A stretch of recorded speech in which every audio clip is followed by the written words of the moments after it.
अस्सलाम वालेकुम पाकिस्तान में मलिक असलान नवान। आज की डेवलपमेंट्स कुछ इतनी ख़ास और अच्छी नहीं है कि जिसे मुझे बताने में बड़ा फ़ख्र महसूस हो रहा हो, लेकिन आज की डेवलपमेंट्स हैं, मुझे डिस्कस तो करनी है आपसे, आपके नॉलेज में चीज़ें तो लानी हैं। सबसे पहले मैं बात करूंगा परवेज़ इलाही साहब की। परवेज़ इलाही साहब की क्या डेवलपमेंट्स हैं, क्या वो पार्टी बदलने जा रहे हैं, क्या वो CM पंजाब रहने जा रहे हैं, असद उमर का इसके बारे में क्या ख्याल था। इसके साथ साथ फैज़ हमीद से रिलेटेड कुछ इंकशाफात हैं इस वीडियो में, वो भी ज़ेर बहस लाऊंगा। मुलाकातें चल रही हैं, शहबाज शरीफ साहब जो हैं वो चौधरी शुजात को मिलते हैं, कभी CM को मिलते हैं, कभी PM को मिलते हैं, कभी शहबाज शरीफ को मिलते हैं।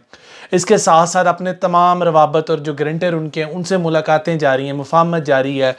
और इसके साथ साथ मोहन सलाही है, उसकी भी अपनी सियासत है, उन्होंने भी क्या किया वो आपसे डिस्कस करूंगा। और इसके साथ साथ इस मुल्क पाकिस्तान का असल मसला मैं आपसे डिस्कस करूंगा कि इस मुल्क पाकिस्तान में मसाइब के नाम पर, मसाइल के नाम पर असल मसला क्या है।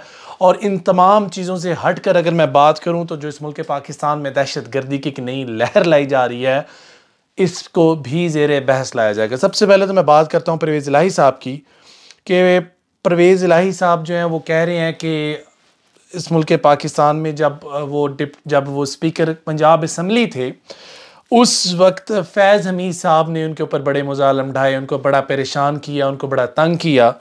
और जनरल बाजवा साहब को मैंने शिकायत की और बाजवा साहब ने उनको खींचा, कुछ ऐसा फरमा रहे हैं।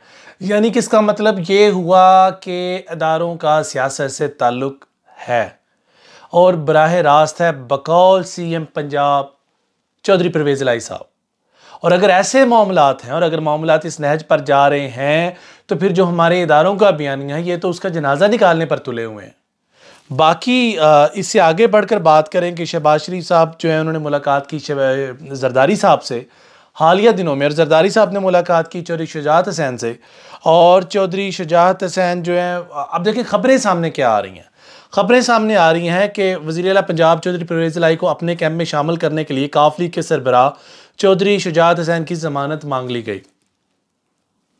नून लीग की क़यादत ने चौधरी शुजात हुसैन को पैगाम भेजा है कि अगर आप ज़ामन बने तो नून लीग वज़ीर आला पंजाब चौधरी परवेज़ इलाही को अपने कैंप में शामिल करने पर गौर कर सकती है। ताहम चौधरी शुजात हुसैन मौजूदा वक्त में परवेज़ इलाही की ज़मानत देने को तैयार नहीं।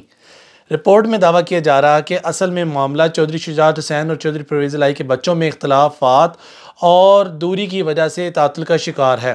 नून लीग भी ख़ानदानी इख्तलाफात की वजह से सियासी इत्तेहाद के मामले में मुहतात नज़र आ रही है, लेकिन नून लीग को चौधरी परवेज़ इलाही को अपने कैंप में शामिल करने के लिए पहले इस मामले पर अपनी इत्तेहादी जमातों और PDM को एतमाद में लेना होगा। ज़राए का दावा है कि नून लीग पंजाब असम्बली में अदम एतमाद की तहरीक पेश करना चाहती है। दूसरी जानब असम्बली तहलील करने के फैसले से नाखुश है। चौधरी परवेज़ इलाही भी चाहते हैं कि अदम एतमाद की तहरीक पेश हो ताकि ये मामला कुछ दिनों के लिए आगे बढ़ जाए। PTI के साथ सीट एडजस्टमेंट के मामले पर चौधरी परवेज़ इलाही को हौसला अफजा जवाब नहीं मिला, जबकि नून लीग से इत्तेहाद की सूरत में वज़ीर आला पंजाब को हारी हुई सीट भी वापस मिलने की उम्मीद है। कुछ आपको समझ में आ रहा है? जोड़ तोड़ कैसे चल रहे हैं, मुफाहमतें कैसे चल रही हैं, सियासत कैसी जा रही है, क्या सोचा जा रहा है। खैर मसले मसाइल ये नहीं, मसले मसाइल तो ये हैं कि मुल्क डूब रहा है और घड़ी मसला है। फिर ख़जाना जो है वो खाली हो गया है और घड़ी मसला है। कारखाने बंद हो गए हैं पर तोशाखाना की घड़ी मसला है। लोग बेरोज़गार हो गए लेकिन तोशाखाना की घड़ी मसला है। महंगाई ने रिकॉर्ड तोड़ दिए लेकिन हमारी आवाम के लिए सिर्फ़ और सिर्फ घड़ी मसला है। डॉलर ऊपर से ऊपर चला जा रहा है, रुपया नीचे से नीचे आ रहा है, लेकिन हमारी आवाम को एक ही मसला है, वो है घड़ी। इसके बाद सवात में हमला, अफ़गान बॉर्डर पर हमले, घड़ी मसला। दवाइयों की किल्लत पर मसला घड़ी है। आटे की किल्लत पर मसला घड़ी है। मैं अब आपको एक बुरी खबर भी बताता चला जाऊँ कि CTD के हेडक्वार्टर जो हैं उन पर हमला हुआ। बनू के अंदर CTD के हेडक्वार्टर हैं, उसके ऊपर TTP के लोगों ने हमला किया है और उनकी कुछ डिमांड्स हैं कि वो उनको हेलीकॉप्टर फ्राहम करें जिससे वो उड़कर अफ़गानिस्तान चले जाएं। ये उनका मामला है। लंबी स्टोरी को मैंने शॉर्ट करके बताया। कुछ लोग अंदर ज़ख्मी हैं और जिस इदारे पर हमला किया है, जिस इदारे पर TTP ने हमला किया है वो CTD का हेडक्वार्टर है।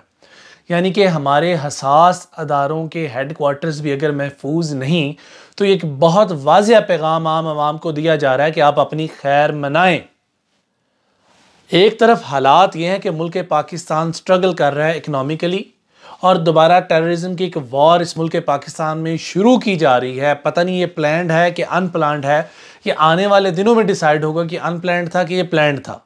लेकिन मसला और सवाल ये है कि अगर ये प्लान्ड है या अनप्लान्ड है, क्या ये अवाम इस आने वाले दहशतगर्दी के झोंके को बर्दाश्त कर पाएंगे? ये एक लहर जो उठ रही है इस मुल्क पाकिस्तान के अंदर, क्या हमारी सिक्योरिटी फोर्सेस इनका सर कुचल पाएंगे?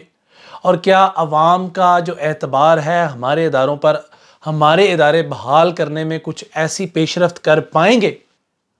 ये बहुत बड़ा सवालिया निशान है जिसको हम आवाम के लिए छोड़ देते हैं और आने वाले दिन ही इसका फ़ैसला करेंगे। बाकी आम आवाम से उनकी कीमती आरा की दरख्वास्त की जाती है। खुश रहें, आबाद रहें। जिस शख्स इस मुल्क पाकिस्तान का सोचे समझते हुए बुरा चाहा, अल्लाह उस शख्स की नस्लें गारत करे। फ़ी अमानिल्लाह, अल्लाह हाफ़िज़।